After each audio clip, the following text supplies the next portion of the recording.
Hey guys, welcome to our channel anime station. आज हम लोग फिर से हेल्थ पैराडाइज के थर्ड एपिसोड को लेके हाजिर हैं। तो चलिए बिना टाइम गवाए नेक्स्ट वीडियो को स्टार्ट करते हैं। Shit's bombastic, fantastic. Can't fuck with me, but I got large asses. The shit you spitting is coming out like all static. I'm in a penthouse, bitch. You're on your mom's mattress. Now listen, bitch. Turn the knob, tune in. You're gonna lose this battle like a fish with no fin. तो video के starting पे हमें एक आदमी को दिखाया जाता है जहाँ पे जिसके ऊपर बहुत सारे बंदे एक साथ बहुत सारे तलवार या फिर बहुत सारे हथियारों से अटैक करता रहता है। जो सब लोग अटैक कर रहे थे वो सब बहुत सारी चीजों से उसके ऊपर अटैक करता है, लेकिन फिर भी वो बंदा हंस रहा था। उस बंदे के सर पे एक बहुत बड़ा तलवार घुसा दिया जाता है, फिर भी वो बंदा हंस रहा था।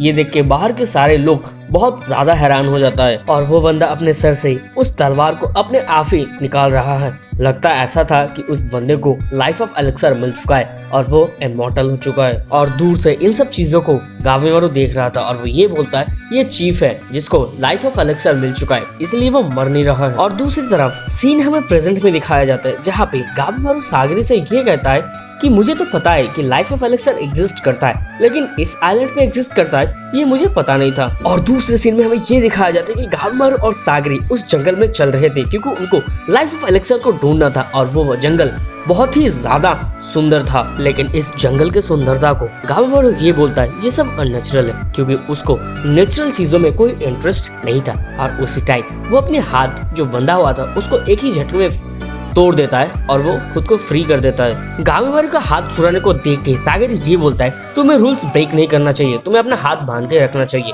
और इससे गावेमारू ये बोलता है तुम कैसे एक्सपेक्ट कर सकती हो कि मैं अपना हाथ बांध के इतना सारा काम करूं। और इससे सागरी ये बोलता है मुझे ये सब फर्क नहीं पड़ता, लेकिन तुम्हें अपना हाथ बांध के ही सब कुछ करना होगा। गावेमारू अभी कुछ एक्सक्यूज दे ही रहा था और उसी टाइम सागरी अपना तलवार निकाल के गावेमारू के गर्दन के पास लाके ये बोलता है मैं एग्जीक्यूशनर हूँ, तुम्हारा दोस्त नहीं, जो तुम बोलोगे मैं वही करूंगा। एक बात याद रखना, मुझे जैसा आदेश मिला है मैं वैसा ही काम करूंगा। और इसके बाद गावेमारू कोई एक्सक्यूज देता नहीं है और वो सागरी को ये बोलता है ठीक है चलो मेरा हाथ बांध लो। और उसी टाइम सागरी जब गावेमारू का हाथ बांध रहा था एक बड़ा सा आयरन बॉल आता है और गावेमारू के ऊपर लगता है और गावेमारू दूर जाके गिर जाता है। सागरी ये सब देख के बहुत ही ज्यादा हैरान हो जाता है और वो जैसे ही पीछे देखता है वो ये देखता है वो एक क्रिमिनल है जो उनके साथ ही आया है शिप में और उसके साथ एक समुराई भी है। और अब वो क्रिमिनल अभी ये बोलता है चलो एक तो गया, अभी हमारा रास्ता क्लियर है। सागरी ये सब देख के बहुत ही ज्यादा डर जाती है, लेकिन उसी टाइम गावेमारू उठ के खड़ा होता है और वो ऐसा प्रिटेंड करता है मानो उसको कोई खरोच ही ना आया हो। सागरी अभी एक्सप्लेन करता है ये जो बंदा है पहले ये ओरियर मॉम था और ये बंदा बहुत ही लोगों को बहुत ज्यादा खतरनाक तरीके से मार चुका है और ये अपने तलवार को बहुत ही ज्यादा पसंद करता है। अभी गावेमारू सागरी से ये कहता है देखो उस क्रिमिनल का हाथ बंधा हुआ नहीं है। और इसी टाइम सागरी उस समुराई को ये बोलता है तुमने इसका हाथ बांध कर क्यों नहीं रखा है। और इसी टाइम समुराई ये बोलता है ठीक है जब वापस जाएंगे तब मैं इसका हाथ बांध दूंगा। अभी वो दूसरा वाला समुराई सागरी को ये बोलता है सागरी तुम अगर इतना ज्यादा ऑनेस्ट रहोगे तो तुम कभी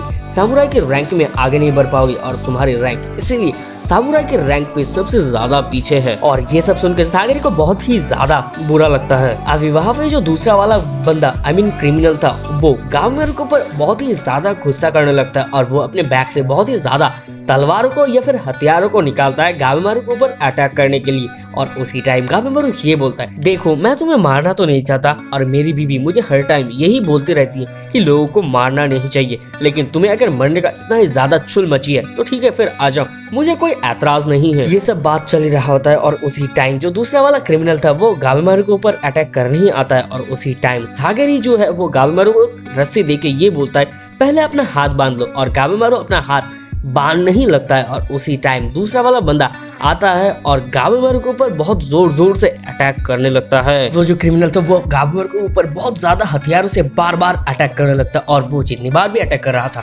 गावेमारू अपनी जगह से हिलता भी नहीं है और जो उसका हथियार था वही बार बार टूट जाता है। और गावेमारू अपना हाथ बांधते बांधते उसका जो स्पेयर है तलवार से उसको पकड़ लेता है और वो हाथ बांधना कंप्लीट करने के बाद उसको अचानक खींचता है और वो बंदा एकदम हवा में उड़ने लगता है। वो क्रिमिनल ऊपर हवा में उड़ते उड़ते गावेमारू के ऊपर बहुत सारे तलवारों से वार करता है, लेकिन गावेमारू सभी तलवार को डॉच कर लेता है और वो साइड में आ जाता है। और उसी टाइम गावेमारू उसको एक बहुत जोर से लात मारता है और इससे वो क्रिमिनल बहुत ही दूर जाके गिरता है। अगले सीन में हमें दिखाया जाता है कि वो जो क्रिमिनल था वो फिर से उठता है और वो गांव वालों के ऊपर अटैक करने जाता है और उसी टाइम सीन को चेंज कर दिया जाता है और दूसरे सीन में हमें ये दिखाया जाता है गांव वाला जो है उसका हर एक तलवार उस क्रिमिनल के ऊपर घुसा दिया था और वो क्रिमिनल मर चुका था और गांव वाला उसके सामने खड़ा हुआ था। गांव वाला जो इतना सारा फाइट कर रहा था वो अपना हाथ बांध के कर रहा था और ये देख के वहाँ का समुराई और सागिरी और बाकी के लोग जो भी वहाँ पे थे वो सब लोग बहुत ही ज़्यादा हैरान हो जाता है और इसी टाइम किसो ये कहता है मेरा ड्यूटी खत्म हो चुका है क्योंकि मेरा क्रिमिनल जो है वो मर चुका है और मैं ये कंफर्म कर चुका हूँ, तो मैं अभी घर जा रहा हूँ।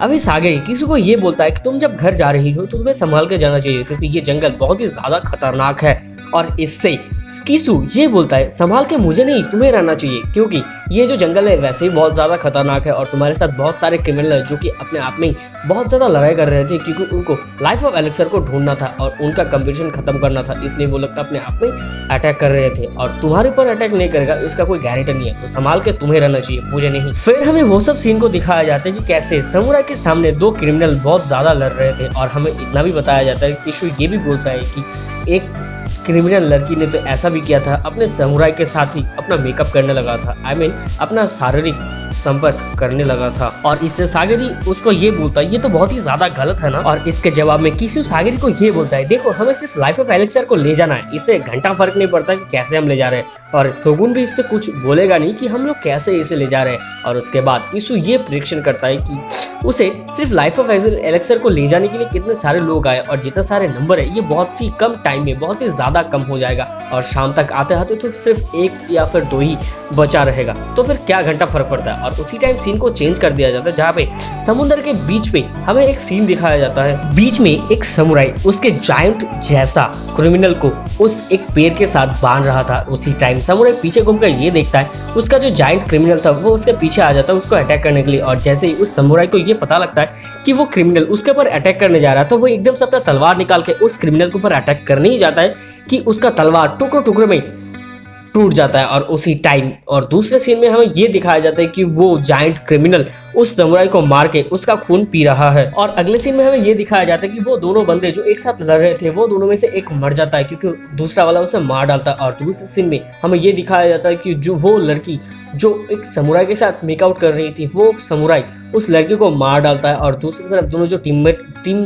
अप कर रहा था वो दोनों भी एक दूसरे को मार डालता है। और इसके बाद किशु ये कहता है मैं तो घर जा रही हूँ लेकिन तुम एक गार्ड हो इसलिए तुम्हें अपना गार्ड हर टाइम ऊपर रखना चाहिए और तुम्हें क्रिमिनल के साथ हो तुम्हें बहुत ज्यादा सतर्क भी रहना चाहिए। और ये बोल के किशु वहां से जाने लगता है और उसके बाद सागिरी गाविमर की तरफ बहुत देर देखता रहता है और उसके बाद ये सोचता है भले ही मैं गाविमर के साथ बहुत देर तक टाइम स्पेंड किया है मैंने, उसके बाद भी मैं इसका असली कैरेक्टर अभी तक समझ नहीं पाया हूँ। तो उसी टाइम गाविमर जो है वो सागिरी के ऊपर अटैक करता है अपने तलवार से। इसके बाद सागिरी उस अटैक को रोकता है और उसके बाद सागिरी बहुत ज्यादा गुस्सा होकर गाविमर को ये बोलता है तुम ये क्या कर रही हो, तुम मेरे ऊपर क्यों अटैक कर रही हो, क्या तुम्हें पता नहीं है ये सब रूल्स के खिलाफ है। और उसी टाइम गाविमर ये बोलता है क्या तुम अभी तक सुना नहीं है किसी ने क्या बोला है, हमारा सबसे ज्यादा प्रायोरिटी है हमें लाइफ ऑफ एलेक्सर को यहाँ से ले जाना है, अगर हम नहीं ले जा पाए तो हमारे गाँव के ऊपर जो अटैक होगा इससे हमारे सारे गाँव वासी मर जाएगा।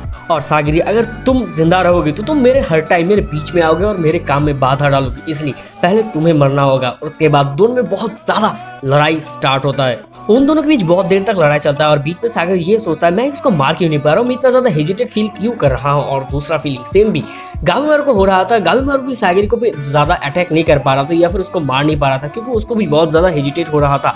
सागिर गाविमर ये सोच रहा था कि मैं इसको मार नहीं पा रहा हूँ क्योंकि मुझे मेरे बीवी का याद आ रहा है, क्योंकि मेरी बीवी मुझे हर टाइम बोला करता था कि दूसरों को मारना नहीं चाहिए और ये बहुत ज्यादा गंदी बात है। और ये फर्स्ट टाइम था जिसके लिए गाविमर बहुत ज्यादा हेजिटेट फील कर रहा था किसी और को मारने के लिए क्योंकि उसको उसके बीवी का याद बहुत ज्यादा आ रहा था। तो हेल्थ पैराडाइज के इस एपिसोड को हम यहीं पे खत्म करते हैं। अगर आपने इस चैनल को अभी तक सब्सक्राइब नहीं किया तो सब्सक्राइब कीजिए, लाइक कीजिए हमारे इस वीडियो को और जुड़े रहिए हमारे नेक्स्ट वीडियोस के लिए।